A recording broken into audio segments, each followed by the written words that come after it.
AP inter ఫలితాలు విడుదల చేస్తున్నారు. ఇప్పుడు లైవ్ చూద్దాం.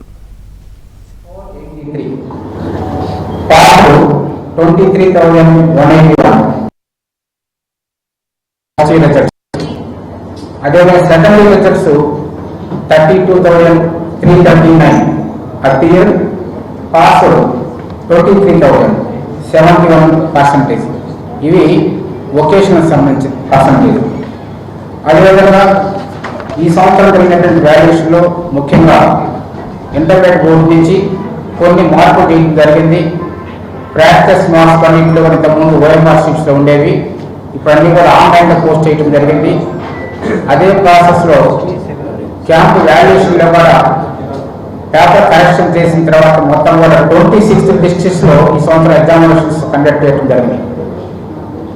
లాస్ట్ ఇయర్ కాకుండా 13 డిస్ట్రిక్ట్స్లో ఉండేది, ఈ సంవత్సరం 26 డిస్ట్రిక్ట్స్లో కండక్ట్ చేయడం జరిగింది.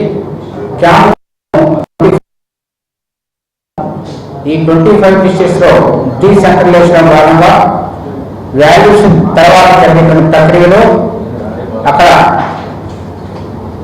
ఈ ప్రాసెస్ మొత్తం కూడా డీసెంట్రలైజేషన్ చేయడం జరిగింది. మొత్తం కూడా స్కానింగ్, ఈ ఓఎంఆర్ షీట్ స్కానింగ్ అంటాం, ఆ స్కానింగ్ అక్కడే డిస్ట్రిక్ట్ హెడ్ క్వార్టర్ చేయడం జరిగింది.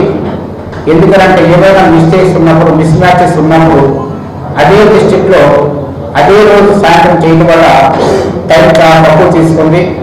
కాబట్టి కరెక్షన్స్ కూడా చాలా తగ్గిపోయి చాలా పర్ఫెక్ట్గా రిజల్ట్స్ రావడం జరిగింది. కాబట్టి ఈ సంవత్సరం జరిగిన చేంజెస్లో అది ముఖ్యంగా బోర్డు చర్యలు తీసుకుంది. కాబట్టి రిజల్ట్స్ అన్ని కూడా చక్కగా ఇవ్వడం జరుగుతుంది. అదేవిధంగా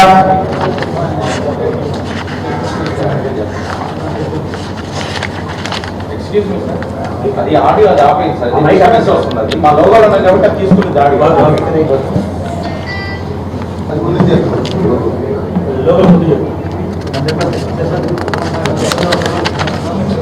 అదేవిధంగా డిస్ట్రిక్ట్స్ వైజ్కి వచ్చేసరికి రాష్ట్రంలో ఈ సంవత్సరము ఫస్ట్ ఇయర్ పాస్ పర్సంటేజ్లో కృష్ణా ప్రథమ స్థానము 84%, ఆ తర్వాత స్థానం గుంటూరు 81, ఆ తర్వాత ఎన్టీఆర్ డిస్ట్రిక్ట్ 79.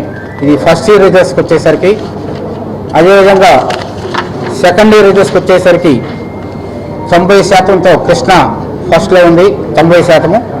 గుంటూరు 87, ఎన్టీఆర్ అది కూడా 87. ఈ రెండు కూడా మనకి అంటే 87 రెండు ఈకోకి వచ్చింది కాబట్టి నెక్స్ట్ స్థానము వైజాగ్ 84. అదేవిధంగా లీస్ట్కి వచ్చేసరికి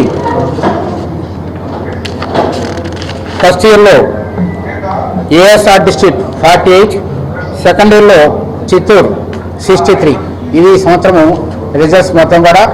కాబట్టి ఆ రిజల్ట్స్ అన్నీ కూడా ఎవరైనా సరే విద్యార్థులు ఎగ్జామినేషన్స్లో మార్క్స్ ఏవైనా సరే వాళ్ళకి అనుమానాలు ఉన్నా సరే చాలా పకడ్బందీగా చేయడం జరిగింది.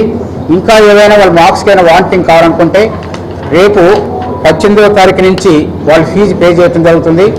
18 నుంచి 24 వరకు రీకౌంటింగ్ కానివ్వండి, రీవెరిఫికేషన్స్ కానివ్వండి, వాటికి సంబంధించిన ఫీజులు మొత్తం కూడా వెబ్సైట్లో ఉండటం జరుగుతుంది. ఆ ప్రకారంగా 18 నుంచి 24 వరకు వాళ్ళు ఫీజు పే చేయవచ్చు. వాళ్ళు ఫీజు పే చేసిన తర్వాత వాళ్ళ యొక్క రీవెరిఫికేషన్స్ మనకి స్టార్ట్ అవుతాయి మొత్తం కూడా. అదేవిధంగా సప్లిమెంట్ విద్యార్థులు కానివ్వండి, ఆ తర్వాత ఇంప్రూవ్మెంట్ విద్యార్థులు కానివ్వండి, మే 24 నుంచి 1వ తారీఖు వరకు ఎగ్జామినేషన్స్ అవుతాయి. వాళ్ళకు కూడా మరి ఫీజు పే చేసుకున్న వాళ్ళకి మరి నెల 18వ తారీఖు నుంచి 24 వరకు డేట్ ఇవ్వడం జరుగుతుంది.